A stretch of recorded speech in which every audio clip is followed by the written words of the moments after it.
¿Qué está pasando en Roma?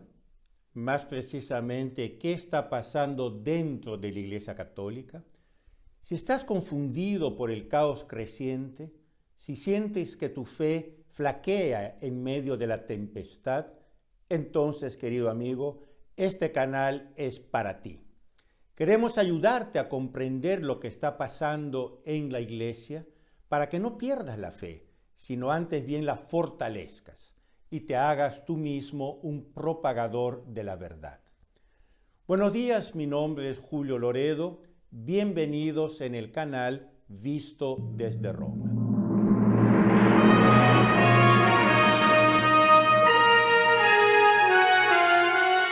Una cálida bienvenida a quienes se inscribieron la semana pasada. Si aún no estás registrado, te invito a hacerlo. Te invito también a darle un like a este video y a compartirlo con tus amigos. Ayúdame, por favor, a informar el mayor número posible de personas de lo que está sucediendo en la Iglesia Católica. Bien decía el Papa Juan XXIII, es el título de una encíclica suya, que la Iglesia es mater et magistra, o sea, madre y maestra. La Iglesia acoge a sus hijos como una madre y los educa. Es lo que se llama el munus docendi, quiere decir su función docente o educadora. Esto se traduce después en un magisterio, quiere decir en un cuerpo doctrinal. Una característica esencial de este magisterio es su coherencia.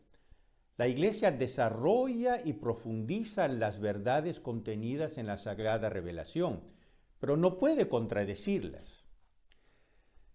Ahora bien, precisamente esta coherencia parece estar fallando en el actual pontificado. En una reciente entrevista con la periodista Diane Montaña, publicada en el diario americano First Things, el conocido canonista estadounidense, padre Gerald Murray, señala el increíble contraste que hay entre el responsum que el Dicasterio para la Doctrina de la Fe había dado en el 2021 sobre las bendiciones a las parejas homosexuales y la reciente declaración Fiducia Supplicans del mismo Dicasterio para la Doctrina de la Fe a finales del año pasado. En el responsum del 2021 se rechazaba enérgicamente la posibilidad de realizar tal acto, porque, decía, la bendición de un sacerdote es siempre un acto litúrgico y sacramental. Conferir una tal bendición, decía entonces el Vaticano, significaría que la Iglesia bendice el pecado, lo cual es obviamente absurdo. Pues bien, pasan 2 años y en diciembre del 2023, con un nuevo prefecto, pero en el mismo dicasterio para la doctrina de la fe, las cosas cambian radicalmente y se dice exactamente lo contrario. Quiere decir, los sacerdotes pueden bendecir las parejas homosexuales. Ambos documentos, aunque digan cosas diametralmente opuestas, llevan los dos la firma de Papa Francisco. ¿En qué quedamos? ¿Son simples descuidos del Vaticano o hay una táctica por detrás? En el conocido blog italiano Settimo Cielo de Sandro Magister, un conocidísimo vaticanista, el jurista católico Antonio Caraglio afirma que hay una táctica en esas contradicciones, cada vez más frecuentes en el actual pontificado. Quiere decir que no son un azar, no son un caso, sino que hay una táctica. Según Caraglio, cuando se hacen demasiadas distinciones y aclaraciones, como en las Fiducia Supplicans, en el fondo hay lo que él llama conciencia de las contradicciones. Quiere decir, el autor sabe que está diciendo cosas contradictorias e intenta esconderlo en un mar de distinciones, contradicciones, aspectos, matices.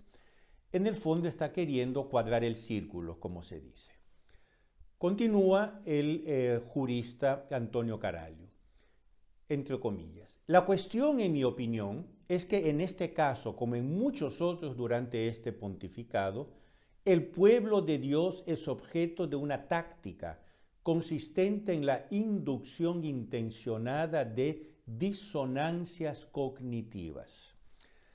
Recuerden bien esta frase, queridos amigos, porque es de lo que se está hablando hoy en Roma, de las famosas disonancias cognitivas del pontificado de Papa Francisco. En pocas palabras, serían contradicciones que, en lugar de mostrar a los fieles el camino correcto, producen desorientación y al final producen apatía. Según el conocido jurista, la táctica de la disonancia cognitiva consiste en introducir, dice, declaraciones y principios incompatibles. Los pacientes de esta operación psicológica, porque es de eso que se trata, de una especie de cirugía psicológica, los pacientes de esta operación psicológica, es decir, los fieles, nosotros, sometidos a disonancias cognitivas sistemáticas, experimentan lo que este jurista llama un verdadero malestar mental, ya que las personas necesitan por su propia naturaleza coherencia. Privados de la coherencia natural, las personas tienden a resolver este rompecabezas como pueden. Así los fieles se encuentran perdidos y zamaqueados de un lado a otro. Surgen entonces teorías absurdas. Los fieles corren detrás de la primera persona que ofrezca una explicación, aunque sea fantasiosa, aunque sea absurda, pero una explicación de lo que está sucediendo. Al final, corremos el riesgo de caer en la apatía y en el desinterés. El padre Murray, que cité arriba, también habla de tácticas engañosas. El conocido canonista dice sobre la confusión que se extiende desde Roma, comillas, si la misión del dicasterio para la doctrina de la fe es sostener y defender la enseñanza perenne de la Iglesia, ¿por qué el cardenal Fernández habría emitido una declaración que contradice el responsum del 2021, manteniendo sin embargo que no hay contradicción, sino solo un desarrollo innovador de la doctrina? Y el mismo padre Murray responde, se trata de un engañoso juego de palabras, un intento fallido de ingeniería verbal que busca imponer un cambio en la doctrina y la práctica de la Iglesia sin dar la impresión de hacerlo. O sea, una táctica de confusión. Estos pastores harían bien en recordar la advertencia del apóstol San Pablo en la segunda carta a los Corintios. Si la trompeta hace un sonido confuso, ¿quién se preparará para la batalla? Así también, si no hablas palabras claras con tu lengua, ¿cómo entenderá alguien lo que dices? Le hablarás al viento, es lo que San Pablo dice. A las contradicciones doctrinales siguen luego ambigüedades en los gestos. Este pontificado es muy rico en gestos simbólicos.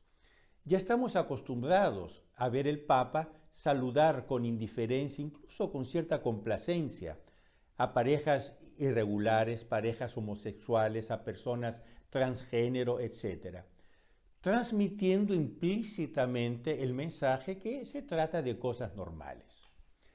Sin embargo, el cardenal Tucho Fernández, verdadero autor de la Fiducia Supplicans, anunció hace unos días atrás la publicación en abril, quiere decir en un mes, de un documento que, según él, y cito entre comillas, será fuertemente crítico con las tendencias inmorales de la sociedad contemporánea, como las cirugías de cambio de sexo, la maternidad subrogada y la ideología de género.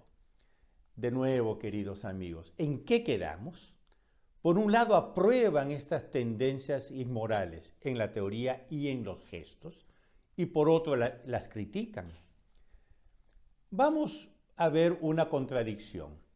Aunque explícitamente prohibidas por la Fiducia Supplicans, Ceremonias similares al matrimonio de parejas homosexuales, presididas por sacerdotes, se multiplican en capillas, en iglesias, en lugares de culto, y el Vaticano no dice nada. Quiere decir, un documento vaticano prohíbe, todos lo hacen, y el Vaticano no dice nada. Una de dos: o la declaración del Vaticano no vale nada, o existe una táctica para confundir a los fieles. Otro ejemplo de disonancia cognitiva.